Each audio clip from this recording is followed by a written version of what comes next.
be a sponge, and then bring the juice.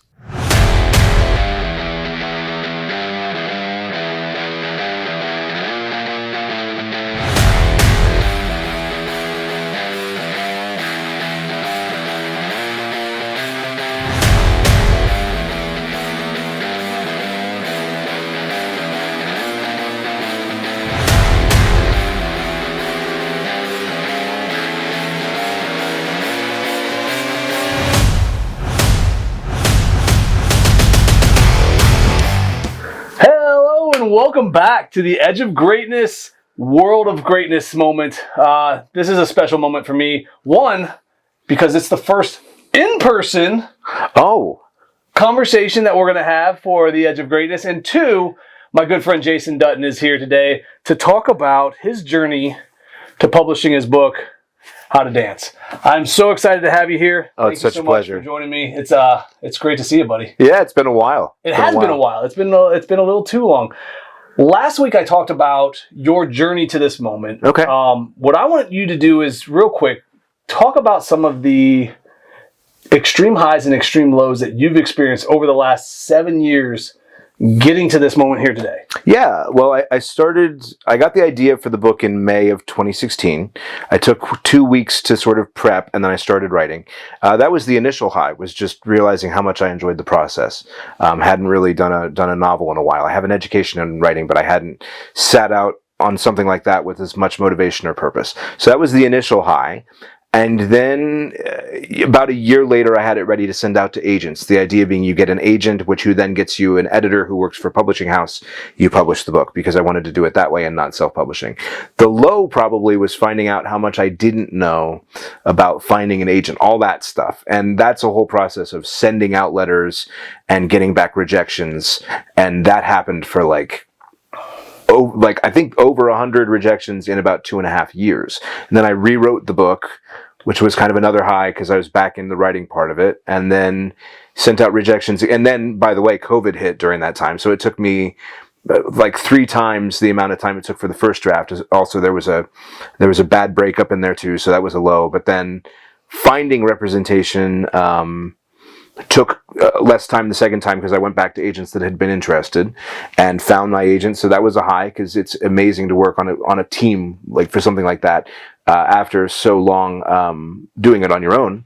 And then from there, it's mostly been highs. I mean, there were still lows because your agent still has to shop the book to editors, much like you were shopping to agents. So you would get your hopes up for a particular house or a particular editor, and maybe it didn't work out, and that would be a little discouraging. But she did find a wonderful editor at Alcove Press that loved the book, and so from then on out, I'd say mostly highs. Apart from you'll get the inevitable bad review or something. We were talking about that earlier, trying to reckon. But as you so wisely said, that kind of means you arrived, because you can't please all the people all the time. So there will inevitably, it would be even more unusual if I didn't have somebody that, didn't care for the book or didn't understand the book. So that's pretty much the journey. No, I agree. I think that you need somebody to dislike you, because that's when you have enough people looking at you that go, and then they have to put in the time to say, that's not for me. And that's another statement, because if you're a nobody, right, nobody's going to say anything about it. Nobody cares. Right. Yeah. So you finally become somebody when they're like, I got to say something bad about it. Yeah. So, and also it means you're standing for something. You have an opinion of some sort that people could disagree with, right? Yes. The part of the whole story for me that really stands out, and I think that is the reason why I absolutely love telling it, is 7 years plus. Yeah. So talk a little bit about the mindset that it takes to stick to something for that long. Yeah, people have really admired that, and I understand that it's quite a feat, but I also say that I did it for exactly as long as I was enjoying doing it. You know what I mean? I didn't enjoy every aspect of the process, right? I didn't enjoy waiting but there were certain reevaluation periods where it was like, okay, I feel like I ought to rewrite the book. Do I want to do that? Is that something I want to invest in? The answer was absolutely yes. I can't think of anything else I'd want to write right now. So then you embark. It's like going on a tour of duty in the military or something, where you sign up for 2 years and then you get the chance to re-up Do you want to do it again? So it's like signing up for that initial tour. And to be clear, I'm not likening writing a book to being in the military, but except for the scheduling part of it, where you're like, you've committed to 2 years of doing this. So after you've committed, when you're in the middle of the process, when I'm writing the novel, when I'm looking for agents, the goal was to get through that. And there was a definite end to that. If I had looked at all the agents and none of them wanted me, I would have said, okay, well, we tried our best and now we're going to move on to whatever it is, maybe self-publishing. Then when I decided to rewrite the book, that was kind of my re-enlistment, right? It was like, okay, so we know exactly what this is going to be. This is going to be a significant period of time, pretty much starting from the beginning. Not zero exactly, but maybe a few steps from zero. And is this something you want to do? And there were a couple times where I actually took a step back and I said, okay, there was one time in particular where I think I was in the midst of rewriting and COVID had hit and I'd broken up with my girlfriend, and I took, I think, a month and just said, like, okay, we need to reevaluate. Do we want to move forward? And then the answer was yes. And once you've made that decision, then it's a lot easier for me to stick with it. You've already sort of done the mental work of getting there. So it never felt like I was trudging up a mountain, really. It wasn't like every day I was aware, like it's been 6 months and 18 days or something. It was more like, okay, well, this is something I've chosen to do. And when you look back, it's overwhelming because you're like, oh my God, that really was almost 8 years. But when you're in the process, it doesn't quite feel like that, or didn't feel like that to me, because I was doing work that I thought mattered and that I enjoyed.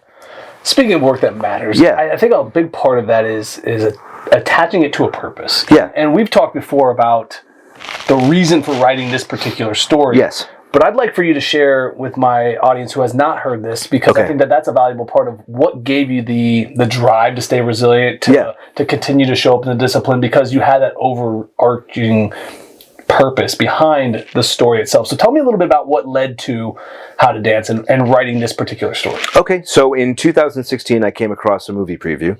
It was for a book adaptation called Me Before You. It's a story about an able-bodied caregiver played by Emilia Clarke who falls in love with a paralyzed guy, played by Sam Claflin, I think. And they fall in love, and I was really excited about this until I learned through Wikipedia that this particular book ends with this guy committing assisted suicide. And, suicide is tragic and destructive on its own. But what bothered me in addition was I was worried that the prevailing wisdom among readers, because this story was being very well received. I know people who love this story as like a tragic love story on par with something like A Walk to Remember, where the character dies of cancer, right? But in this case, the guy had chosen to end his life, and I was worried that the prevailing wisdom among readers was if you had a disability or if you lost capability, then suicide is sort of the natural next step. And that's so foreign from my experiences as a disabled person, and pretty much every other disabled person I've ever met, that I said, well, I really need to put my perspective out in the world. And I'd already, I love to write. I have an education in writing. I had written a novel in college that didn't really go anywhere. So it wasn't like in a bolt of lightning I just decided to write a book. I kind of decided to use my skill set and to put that perspective out there. And I've always wanted to write a book, I guess is my point. It wasn't like I suddenly decided to climb Everest. I knew my way around a novel, but it was still a pretty major undertaking. Yeah. No, I love that drive and that purpose and that reasoning behind this story, because I think you're right that we don't understand sometimes the power of stories. Yeah. And the impact that they have on other things beyond just the moment of enjoying that particular version of reality. Yeah. That sometimes it can shift things and make things even, like you said, being disabled isn't the end of it. It can be the beginning of it. Even Absolutely. if you're not born that way, it doesn't change a lot of who you are. It just changes an aspect. And I think that that's a powerful part of this story. And I think I'm excited to, unfortunately I haven't read it yet, but I'm excited to get into that as well, because I know that the character is going to resemble you. And obviously that relationship that we've had has been awesome. So thank you. I do want to dive more into the story itself, but we're going to take a quick break and we'll be back to talk more about How to Dance. 1 week after launching our exclusive sneak peek, NGBN TV was live for 3 days of continuous coverage from Super Bowl 58 in Las Vegas. NGBN TV is live from Las Vegas for Super Bowl 58. The one-of-a-kind streaming TV network for men in their 40s, 50s, and 60s was the conversation for the big game about men's mental health. And the world of athletes, celebrities, and influencers were on notice. But we're just getting started with new partnerships announced like the Team Nike 3-on-3 Championship and new platforms available to download the NGBN TV app. So, what are you waiting for? Download the app today from your favorite streaming device or check us out at ngbn.tv. This is NGBN TV. Hello, welcome to Veritas. I'm your host Adam Colazetti, and I'm here to guide you on a meditative adventure like no other. Join me and lose yourself in your imagination as we travel the outer reaches of the cosmos, quest for powerful talismans, and explore the inner realm of your subconscious. What might you find along the way? But be warned, fair traveler, this path is not for the faint of heart. On this path, of one thing I am certain, dragons be here. Are you ready?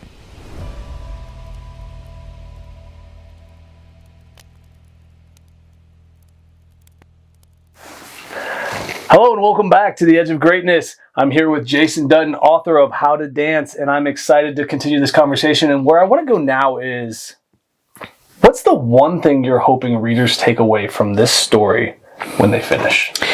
I think it's really important to me that they realize that they have the choice to determine their attitude, their perspective, right? That it's about a guy, this Nick has cerebral palsy, I have cerebral palsy, I walk with a metal walker, and nowhere in the story do I say that life with a disability is easy, or that, anybody who finds it difficult just hasn't been trying hard enough. It's more that there's never a point where beauty ceases to exist in life, right? You can always choose your perspective. And I don't mean that from a rose-colored glasses, like you have to get up every day and go, today is awesome and everything is fine. Like, it's almost more valuable to say, look, I'm grieving the loss of this person, or I'm not getting what I want in life, or I'm watching other people in genuine pain, but I am making the decision in the midst of stuff that's objectively awful. I'm making the decision to put the best face on this, to find the beauty in my pain, to find the ways in which I can grow from this, or maybe there are other people that are also in my position. For instance, somebody who loses his wife and then years later can counsel other people in the same grief because he's been through the same thing. I can talk through my experience of disability. I can be on stuff like this and share that experience with other people. So that would be the one thing is, look, there's always beauty in life and there's always pain, and you can always choose where to look. How do you navigate choosing where to look? Well, a lot of it's force of habit. A lot of it's reminding myself of that beauty. I'm a Christian, so there's a very strong Christian foundation there. I have value because God loves me, because He created me, because I'm here for a purpose, because I can. There's a scripture that says He causes all things to work for the good of those who love Him. And I interpret that. This is my interpretation. I've never been to seminary, but it's that, not that bad things won't happen, but that there's always value there, right? So you can look and say, like the other day, I had my car in the car dealership to fix something, and it was taking unnecessarily long, but I met a guy in the waiting room, and we had a really good chat about stuff. So there always are advantages, and sometimes that's just a matter of discipline. Other times it's habits in life that make you, you can be deliberate about, and I'm sure you talk a lot about this on your show, the habits you get into, even as specific as diet or sleep or anything, you can approach your life intentionally, knowing that there are things that you can do that will affect your outlook, even if it's something as simple as I'm not going to eat pizza after 9 o'clock at night because I'm not going to get enough sleep and I'm going to get acid reflux. I'm going to wake up tomorrow, I'm going to be in a bad mood and everything's going to be awful. Right. That kind of thing. Right. Talk to me about how you handle some of the negativity that comes from being in a spotlight position now. Because you have something out there in the world, there's always going to be people who appreciate, there's always going to be people who are indifferent, and there's always going to be people who want to be the troll. Yeah. Right? Yeah. How do you navigate those different emotions? Well, I've been very blessed in that I don't think anybody has come after me personally in a way that's been really hurtful or negative. there are people, like I kind of alluded to, there have been a couple people who just don't like the book, which is a struggle, I think, for all authors, because we put ourselves, all creative people, really, you put yourself out there and you have this thing that you worked really hard on, and then people feel the need to express their opinion that they didn't love it. But not only do they not love it, they're sometimes angry that it exists, you know. And that's difficult because I'm a guy who's, I'm not going to say I'm beloved by any means, but I'm used to navigating in such a way that it's pretty unusual that people don't like violently dislike me. I'm a pretty amiable guy, right? So it's hard for me to deal. My initial reaction when I read something like that, boy, I really hate Jason Dutton's book and I wish it hadn't been written or whatever. My initial reaction is like, oh my gosh, what did I do? Like, how can I fix this?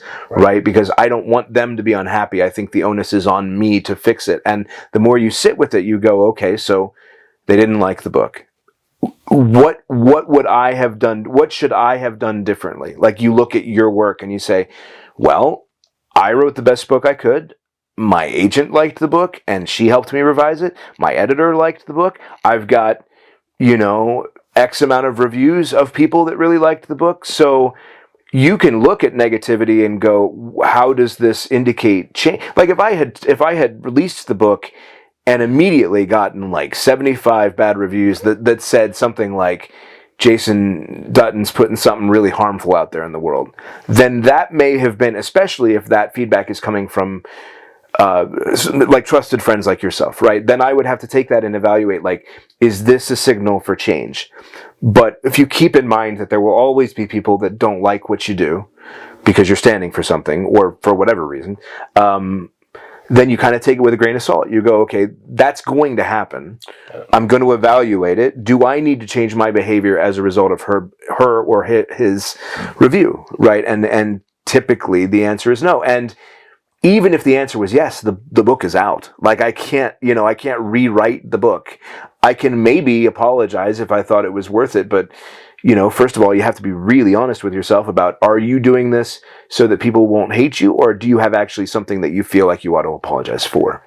Yeah, I always find it hard myself too to navigate the negative feedback and the negative stuff, because I too try to be somebody who is generally liked, by most people. I don't try to rub people the wrong way. I do have my stances and I do have my beliefs. Yeah. I'm going to stick to those, but I don't think that any of them deserve hatred. And a lot of times I feel like that in today's day and age, we're so quick to just throw our opinions out there, and it comes across as just negativity and hate, which is completely different than saying, this isn't for me. Right. And I can handle a person saying, yeah, I don't agree, this isn't for me. And okay. But when you're like, this is stupid, your characters suck, and I hate you, and like that part gets hard. And it reminds me of, so just the other day I was talking about fear on my show. Okay. And I put a post out there saying that we all experience fear. Fear is something that we can't eliminate, we can't ignore, and a person decides to come and goes, this is a blatant lie, there are people who don't experience fear. I go, thank you for bringing up the 400 documented people in the world who have this condition don't experience fear. You're right. But I'm like, this is the type of people that comment negativity and hate. Right. And it was a great reminder for me that you can't avoid them. They're looking for reasons to hate something or to dislike you or to dislike your work. So I think that that's such a valuable piece of this is knowing that those are the type of people that respond. The one that goes, I have this obscure fact or this obscure experience and I'm going to make it about me when you share your stuff. Well, and you in that particular example, you think of your audience, right? You've said something like you can't avoid fear, which you're attempting to help a large group of people. The person that responds by saying, well, technically that's not true because of these 400, is missing the larger point. Right. If he had said, look, you're putting out false information that will be harmful to the people that you're trying to help, that would be one thing. Like if you'd said, I don't know, everybody take this particular drug because it'll help you do X, Y, and Z. Right. And he's like, well, actually, I'm a doctor, and if you do that, you're going to cause kidney damage or something. That would be a criticism that he's trying to help the world. Yeah. Right? If his response is, well, actually, this statistic you gave was off by like 0.1, it's like, well, that's true, but who are you helping with your correction? Like, why is that necessary that you draw the focus to that in particular? And you're right, there are people that will always, for any number of reasons, be looking to do that. And you just have to go, okay, again, what do I do with that information? Yeah. How is that going to be helpful? Do I engage with this person? Am I going to be helpful? Because I think a lot of people honestly believe that by entering into that sort of dialogue, they're making a difference. People who respond negatively and say, oh my gosh, well, this book is harmful, or this music video is harmful, or I can't believe that they did this or that or the other thing. And sometimes my response is, how useful is it for you to get on this platform and say that? Like, what change are you affecting? Maybe you could work with an organization. Maybe you could write your own book. Maybe you could do something to positively contribute. Like the book that I mentioned that led to me writing this book. I could have gotten online and made it my mission for the last 8 years to just write poor reviews and flood the author with letters and stuff like that. I didn't do that. I decided to do something positive, to contribute my perspective to the larger world of things. And so without slamming that author, and I've been very clear in other interviews, like, I don't hate anybody. I don't agree with that story, but I haven't read her other books. The writing, she was very talented.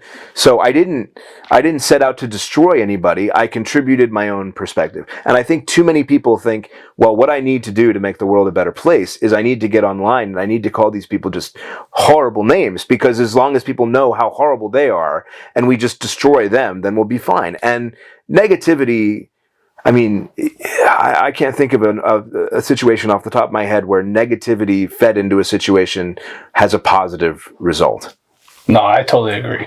And I want to dive into one of the things you said right there about adding and contributing to your story to the market instead of being negative towards this other author. But we're going to do that right after this commercial break, and we'll finish up this conversation. Okay. You're watching the exclusive sneak peek of NGBN TV. Like never before, streaming content for men is now available, with more to come. Join us on this journey as we introduce you to content creators and shows that are here to inspire, educate, entertain, celebrate, and support men in their 40s, 50s, and 60s. We can't do this without you, so please enjoy this sneak peek, but also share it with your friends and family, and help us connect with companies, organizations, brands, or nonprofits who align with our mission to save men's lives. This is the NGBN TV Sneak Peek.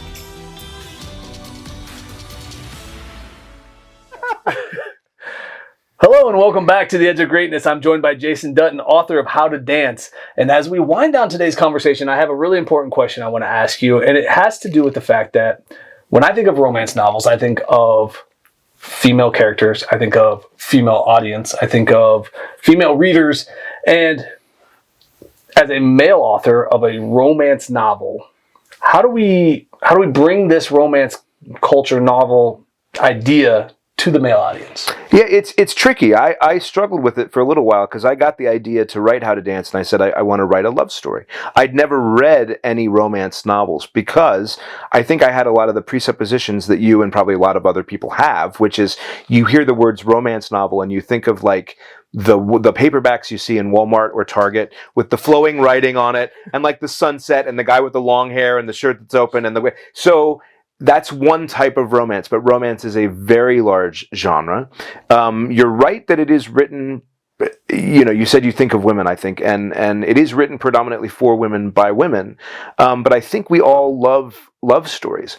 Sense and Sensibility is a love story, but so is Taken, Die Hard, Captain America, Twister, John Wick. In most stories, and a lot of them beloved by men, they involve love of something. And I think Gladiator is a great example. It's a great love story. Great example where he's avenging his family. Yeah. Right? And so I think men actually are motivated by love of spouse, by love of family, by love of country. We are designed to go out and slay dragons, but our love stories are packaged differently. So I think my goal in writing that book, one of the things I tried to do as a male was to depict nuanced, positive male friendship. There are male relationships in that book that I really value because they feature guys like you and I sitting around and telling stupid jokes and cussing at each other, but we're also having deep conversations about what does it mean to live a good life? And hey, I think I love this woman. What does that mean? How should I how should I behave? How should I navigate?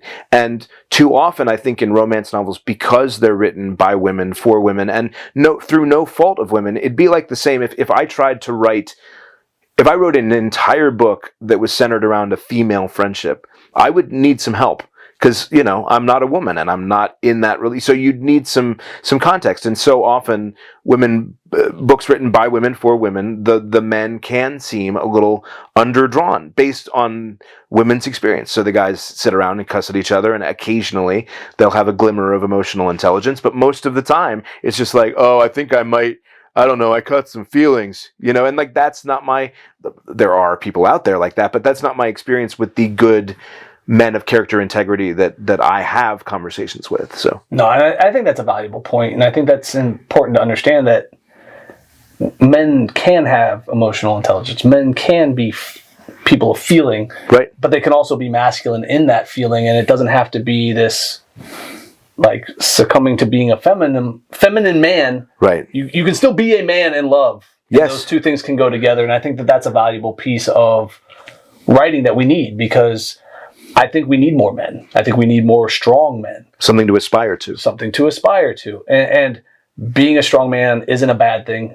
Loving isn't a bad thing. Right. Being a strong man who loves isn't a bad thing. Right. As you know, Braveheart and Gladiator and all of my favorite stories. All the movies we love, right? They have great love stories involved in what they are doing and why they're doing what they do. So I love that and I appreciate that.